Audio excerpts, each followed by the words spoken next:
دیکھو ایک بہت ہی باریک سا آدمی،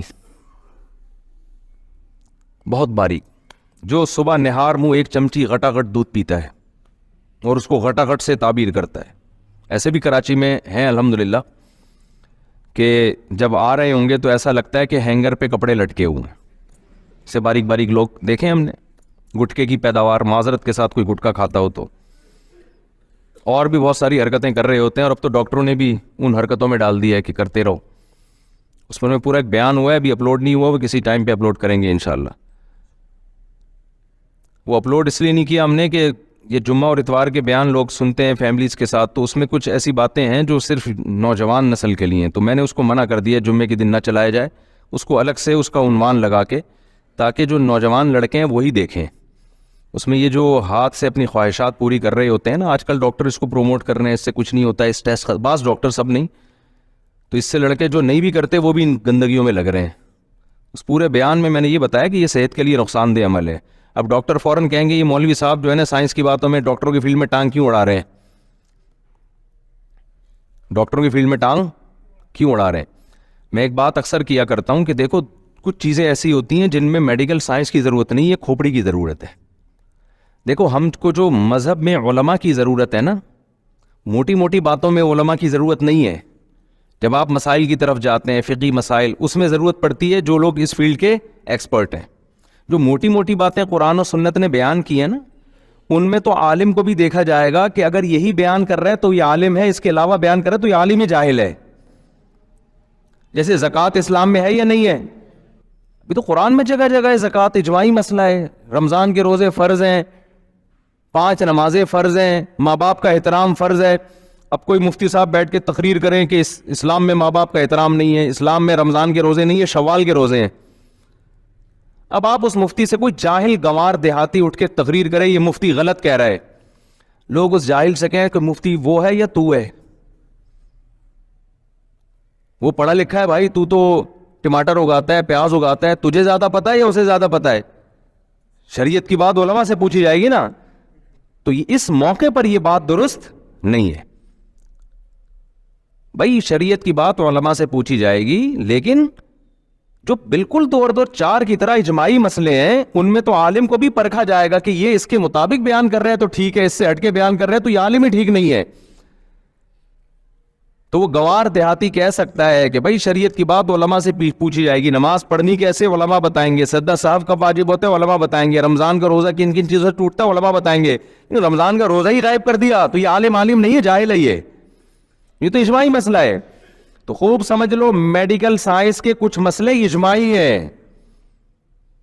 میڈیکل سائنس سے مراد ہے انسانی صحت، اس کے کچھ مسئلے کیا ہے؟ اجماعی ہے. ان میں اگر کوئی میڈیکل رپورٹ آپ کے سامنے اس کے خلاف آتی ہے تو رپورٹ کو بکری کو کھلا دیا کرو آپ جا کے.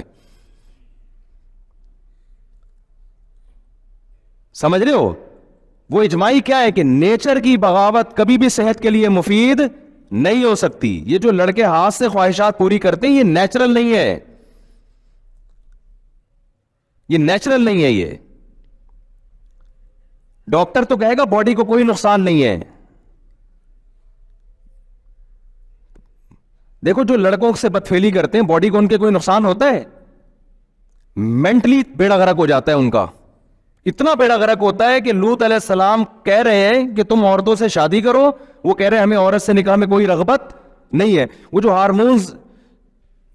ہارمونز باڈی میں جو انسان میں خواہشات کو بھڑکاتے ہیں، ان ہارمونز کی ایسی کی تیسی ہو گئی تھی کہ نہیں ہو گئی تھی لوط علیہ السلام کی قوم کی؟ ابے کیا ہو رہا ہے، کیوں سمجھ میں نہیں آ رہا؟ تو اللہ نے آپ کے اندر ایک خواہش عورت کے لیے رکھی ہے، وہ ہاتھ سے پوری کر رہے ہو اور آپ کہہ رہے ہو کوئی نقصان نہیں ہوگا. تو کیوں نہیں ہوگا نقصان بھائی؟ جو کام، جس کام کے لیے خدا نے پیدا کیا ہے، جو رکھا ہے، وہ آپ اس کے علاوہ اپنی پوری کر رہے ہو. یہ ڈاکٹر بیڑا غرق کر دیں گے آپ کا. میں کبھی بھی ڈاکٹروں کی فیلڈ میں ٹانگ نہیں اڑاتا، لیکن اگر ڈاکٹر ایسی باتیں کرنا شروع کر دے نوجوانوں کو برباد کر کر کے، اخلاقی برائیوں میں بھی اور جسمانی خرابیوں میں بھی، تو ہمارا فرض بنتا ہے کہ اللہ نے تھوڑی بہت کھوپڑی ہمیں بھی عطا فرمائی ہے، اس کھوپڑی کو استعمال کرنا چاہیے. چیز نیچرل نہیں ہے، وقتی فائدہ ہو سکتا ہے. میں مانتا ہوں وہ نقصان نہیں ہوتے جو حکیم لوگ بتا رہے ہیں کہ پتہ نہیں یہ ہو جائے گا تو یہ، وہ بھی ڈرا ایسی چیزیں بتا رہے ہوتے ہیں جو غلط ہیں. لیکن میرے بھائی وہ فائدے بھی نہیں ہوں گے جو ڈاکٹر بتا رہے ہیں. ایک ڈاکٹر صاحب نے یہاں تک کہہ دیا کہ جو فحش فلمیں دیکھ کے یہ کام کرتے ہیں ان کو تو نقصان ہوتا ہے, جو نیچرل کرتے ہیں نا وہ ان کو نہیں ہوتا. ڈاکٹر صاحب سے کوئی پوچھے کہ جو فحش فلم دیکھے بغیر کر رہا ہے نا, وہ فحش فلم اپنی کھوپڑی میں چلا رہا ہوتا ہے پوری. نہیں, یہی بات سمجھ میں, کیونکہ اللہ نے مرد میں جو جذبہ رکھا ہے نا وہ عورت کو دیکھ کے ہی یہ سیکس ابھرتا ہے. تو یہ کیسے ممکن ہے کہ اپنے ہاتھ سے خواہش پوری کرے اور عورت کا تصور دماغ میں نہ لے کر آئے؟ اور پھر وہ جو دماغ میں عورت کا تصور لاتا ہے وہ اپنی مرضی کی عورت ہوتی ہے.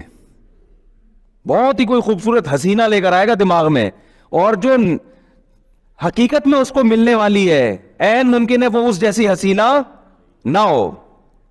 تو جب اپنے آپ کو ایک چیز پہ سیٹ کر لیا تو جس پہ ہونا چاہیے تھا اس پہ سیٹ ہوگا پھر یہ. تو جو لوگ ہاتھ سے اپنی خواہشات پوری کرتے ہیں, شادی کے بعد جو ان کی لائف ہے وہ لازمی ڈسٹرب ہوتی ہے. کچھ لوگ کہتے ہیں ہمیں کچھ نہیں ہوتا, اصل میں آپ کو پتہ ہی نہیں ہے کہ اگر یہ نہیں کرتے تو پھر کیا ہوتا آپ کو. سمجھ میں آ رہی ہے نا بات؟ ایک آدمی اندروں میں پیدا ہوا تو وہ تو کہہ رہا ہے یہ نظر وظر کیا ہوتا ہے, بھائی کچھ بھی نہیں ہوتا, میں تو نارمل لائف گزار رہا ہوں. اسے کچھ دن کے لیے آنکھیں دے دو تو پتا چلے گا آنکھوں کے ساتھ لائف کیا ہوتی ہے اور وداؤٹ آئیز لائف کیا ہوتی ہے. تو جنہوں نے نہیں کیا ان کی شادی کے بعد کی زندگی اور جو کرتے کرتے عادی ہو چکے ہیں ان کی شادی کی لائف کی زندگی میں کیا ہوتا ہے فرق. اب اس نے کمپیئر ہی نہیں کیا ہوتا نا, اس کو وہ حیات ملی نہیں ہوتی, وہ لائف ملی نہیں ہوتی, تو کیسے کمپیئر کرے گا یہ.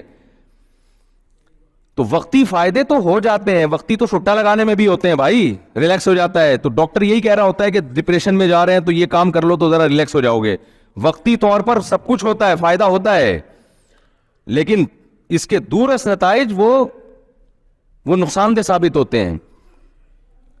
یہ ریلیکس ایسا ہی ہے کہ آپ اگر برداشت کر لیں نا اپنی خواہش کو, وقتی نقصان ہوگا لیکن آہستہ آہستہ برداشت کرنے کی عادت پڑ جائے گی اور پھر یہ ٹھڑک پیدا ہی نہیں ہوگی. لیکن جس نے اپنے آپ کو اس طرح ایک دفعہ کیا تو پھر ایک دفعہ نہیں ہوگا, پھر 2 دفعہ ہوگا, پھر 3 دفعہ ہوگا, پھر بار بار یہ ٹھڑک ختم ہونے کے بجائے اور زیادہ بڑھتی رہے گی. یہ نشے کی طرح ہے. یہ بالکل ایسا ہی ہے جیسے کوئی ٹینشن میں تھا, آپ نے اس کو تھوڑی شراب پلا دی کہ یار تھوڑا ریلیکس ہو جائے گا, تو وہ ریلیکس تھوڑی ہوگا, آپ دوبارہ ٹینشن میں آئے گا اور جلدی آئے گا ٹینشن میں.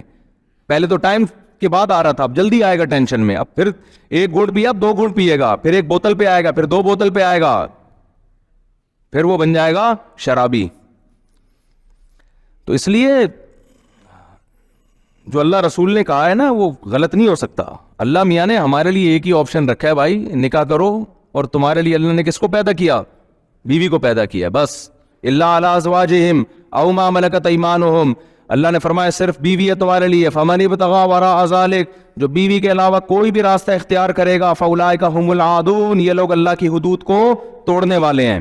اور ایک اور اخلاقی نقصان اس کا کیا ہوتا ہے, دیکھو فطرت کبھی بھی دھاندلی نہیں کرتی. جو لوگ خدا کو نہیں مانتے نیچر کو تو مانتے ہیں نا.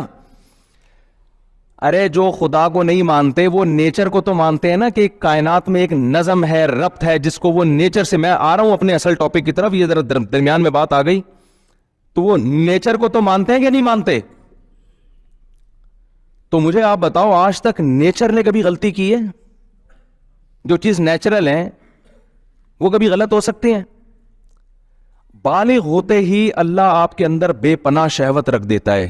کیوں؟ فطرت یہ چاہتی ہے کہ اب مرد اور عورت کا ملاپ ہونا چاہیے. آپ نہ چاہتے ہوئے بھی شادی کرو, آپ قدرت یہ چاہ رہی ہے, اور آپ چاہو نہ چاہو آپ کے اولاد پیدا ہو جائے, کیونکہ قدرت کیا چاہ رہی ہے؟ زمین کو انسانوں سے بھرنا چاہ رہی ہے.